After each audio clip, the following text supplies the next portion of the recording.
The Delphic Podcasts by Michael R. D. James, Episode 10. In Freudian terms, we can perhaps say that reason as a faculty of the mind is a vicissitude of instinct which incorporates a number of other faculties and powers, and further, that actualizing its potential is one of the last but most important tasks of humanity. A part of this actualization process includes differentiating false metaphysics, science, religion, and art from truth. Many forms of religion and mysticism fall into the above categories, and Kant saw it as his mission to combat these influences in the cultural sphere of life. Language, too, is a vicissitude of instinct, and instrument of reason, but being also a form of action, it links the continental hermeneutics of Ricoeur to the analytical philosophy of O'Shaughnessy. It is important to understand that Ricoeur's hermeneutics has its roots in Hegelian and French-German phenomenology, but nevertheless contains an awareness and tolerance of the analytical tradition we do not find elsewhere. Heidegger's account of language also contains some analytical concerns and is rooted in a view which claims that the cultural impetus arising from ancient Greece, including the work of Aristotle, is rooted in what he refers to as a forgetfulness of being, although we should recall in the context of this discussion that it was Aristotle who, in correcting Plato, claimed that being has many meanings. Heidegger roots language in Dasein, a form of human psyche, and he claims that meaning is an existential phenomenon already characterized, in which the formal framework of what can be disclosed in understanding and articulated in interpretation becomes visible. Being and Time, Trans Macquarie and Robinson, Oxford, Blackwell, 1978, p. 199. Heidegger does not, in the sense embraced by analytical philosophers, provide us with a theory of meaning, but he does see an important relation to the action of assertion, which he claims has three fundamental functions: to point something out, to predicate something of something, and to communicate this in the spirit of being together towards. Page 197. That which is put forward in the assertion is something which can be passed along in further retelling. But at the same time, what has been pointed out may become veiled again in this further retelling. Even hearsay is a being in the world, and a being towards what is heard. Page 197-8. This takes us right to the heart of the early function of mythology, which of course relied on the function of language to present absent objects to others.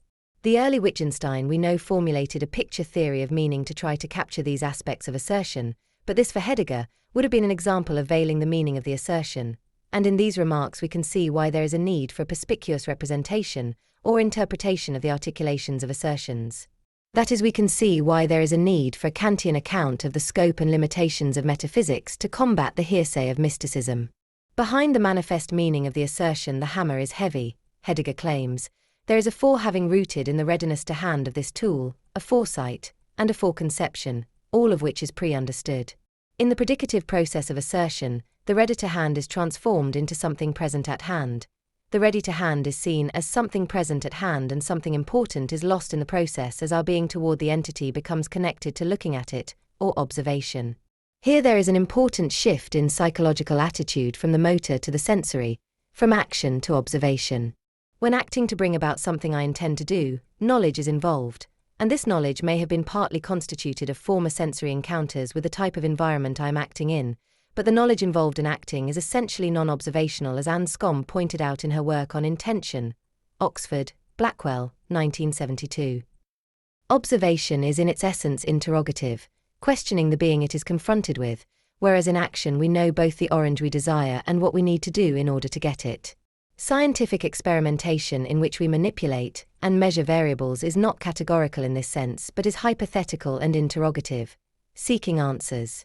This is one of the many reasons why it is absurd to judge myth from the point of view of this kind of science, which was not the science of Aristotle or Kant. Principle-based science provides us with theories that have not emerged by putting questions to nature in the spirit of a student, but rather putting questions to nature in the spirit of a judge asking penetrating questions relating to the essences of the matters being theorized about. Heidegger also discusses the complex ancient idea of logos and maintains that this was interpreted as a present-at-hand phenomenon, and this may have veiled its relation to being. Logos for Kant needs articulation in terms of the scope and limitations of metaphysics, as well as the scope and limits of logic, and the relations of the faculties of sensibility, understanding, and reason. Logos is more intimately related to thought than it is for Heidegger, who sees discourse or talk to be the primordial underlying substrate which is prior to any theories relating to language. Discourse is both spoken and heard, and this is qualified by the claim that we do not hear sensations, sensory phenomena, but rather ready-to-hand entities such as motorcycles and wagons, sensoromotor phenomena, page 207. Because discourse is constitutive for the being of the there, that is, for states of mind and understanding, while Dasein means being in the world, Dasein as discursive being in has already expressed itself. Dasein has language. Man shows himself as an entity that talks. Page 208. For Heidegger, then, discourse is what he terms an existentiale. It is not to be confused, however, with the idle talk, hearsay, and gossiping of the they who do not care about questions relating to the nature of being and its complexity. Heidegger discusses the definition of human psyche, namely animal rationale, which of course originates in the thought of Aristotle. But he does not consider Aristotle's complete essence-specifying definition of man as a rational animal capable of discourse. Logos for Aristotle might also therefore be grounded in discourse, which presumably also relates to his thesis of the many meanings of being. Heidegger asks the question, what kind of being does language possess? And his answer relates to the state of being of Dasein. The holistic aspect of this being, Heidegger argues, is care, which relates to the basic state of mind of anxiety that is a distinctive way in which Dasein is disclosed. That in the face of which one has anxiety is being in the world as such, page 230. Existential anxiety then does not have a relation to any object or entity in the world, partly because Dasein is an entity for which, in its being, that being is an issue, page 236. With these reflections we are cast back to ancient Greece and the Delphic proclamations relating to both man's ruin and destruction and the challenge to know thyself. This is not a challenge to observe oneself, but rather a challenge to lead a particular form of life, either the Socratic examined life or the Aristotelian contemplative life. The ancient Greeks, too, espoused a philosophy of care for the world and for oneself. The will, too, is discussed. In the phenomenon of willing, the underlying totality of care shows through, page 239. The first guidelines for the will, unfortunately, are made possible via the knowledge and values of the they, which dims down the authentic possible relations to being by reference to what is actual. What is actual rather than what is possible becomes the touchstone of truth, aletheia. Both having a conscience and death are important for the authentic potentiality for being a whole, page 277. Conscience is the call of care and death is the end, telos, of life. Now our own death will never become objectively accessible to us, but the death of others is a matter of concern and care as part of the process of being together with others. The dead person, Heidegger argues, is a present-at-hand form of being, something lifeless, having lost its life. The dying person naturally is anxious about his own death because he knows that his death is the death of his own possibilities. Dasein exists as thrown being towards its end. Page 295. That they communicate tranquilizing platitudes about death, aimed at avoiding the unpleasant anxiety associated with the possibility of non-existence, a fleeing in the face of death, the inevitable, page 298. That they believe that death is an empirical certainty but not right now. In life our being is in question, and this ought to give rise to the kind of existential anxiety that seeks the truth about death. Everyone knows that death is coming, but exactly what is it that is coming and why? We need courage to stare unflinchingly into this abyss of nothingness. Is this what Kant is speaking about in his account of the experience of the sublime when, overwhelmed by the thought of the mighty force of nature, we think sublimely about our own fundamental moral nature? For the Greeks, the attitudes of awe and wonder were associated with sublime experiences of the gods, nature, and man's repertoire of powers which gave him dignity. Heidegger referred to the call of conscience which must be heard authentically. In this call Dasein is summoned to its own self as part of discovering the issue of its being, yet the call appears to come from beyond itself, and the call appears to carry an accusation of guilt.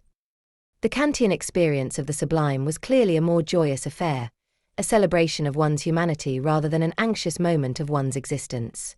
Heidegger points out in relation to this guilty call of conscience, the significance of being responsible for, page 327.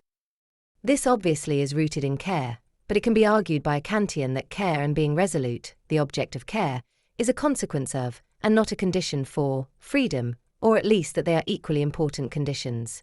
This negative characterization of the psyche of human being or Dasein is elaborated upon in Heidegger's claim that Dasein is essentially guilty, i.e. guilt belongs to the being of Dasein. Heidegger, it needs to be emphasized, is an existentialist, and Dasein's existence is therefore a major issue. While Dasein's essence, then the I-hood and selfhood must be conceived existentially. Page 365. Heidegger criticizes the Kantian I think by claiming that the I is conceived of as something present at hand and not in terms of I think something. Heidegger claims that Kant did not think of the I in terms of its being in the world. This is, however, to be distinguished from an everyday understanding which perhaps is shaped by the world rather than by the essence of the being of Dasein. Perhaps the most interesting aspect of this analysis is the claim that projection in a moment of vision is primarily futural, hoping for an authentic future. Insofar as the understanding is concerned, but given that every understanding also has its state of mind, which, Heidegger claims, is directed at the past, a certain tension is present in the form of our existence. Anxiety, for example, is a state of mind and must in some sense be related to our original state of being thrown into the world. In the present, the form our activity takes in relation to the things of the world is a practical relation of their being ready to hand and connected to an extended context of equipment. A region of being emerges. The books and chairs and tables in a library, for example, extend to the homes the books are taken to and the pen and paper used to take notes using the chairs, tables, pen, and paper at home. When a book just sits untouched on the shelf, it acquires a present-at-hand status and can only be looked at. If I am engaged in a task which is completed, my natural response is to look around and look for what comes next. When that is, the sensory function of such is disconnected from its motor function. Our access to what is merely present at hand is a truncated form of experience. Heidegger argues that when the practical form of activity disappears, a theoretical attitude emerges, in which there is theoretical activity which attempts to investigate things in themselves. Transforming what is present at hand into things in themselves is fraught with problems unless, as Kant pointed out in his Prolegomena, there is a clear respect for the boundaries between the phenomenal and noumenal forms of existence, a clear respect for the scope and limits of pure reason and its relations to the faculties of understanding and reason.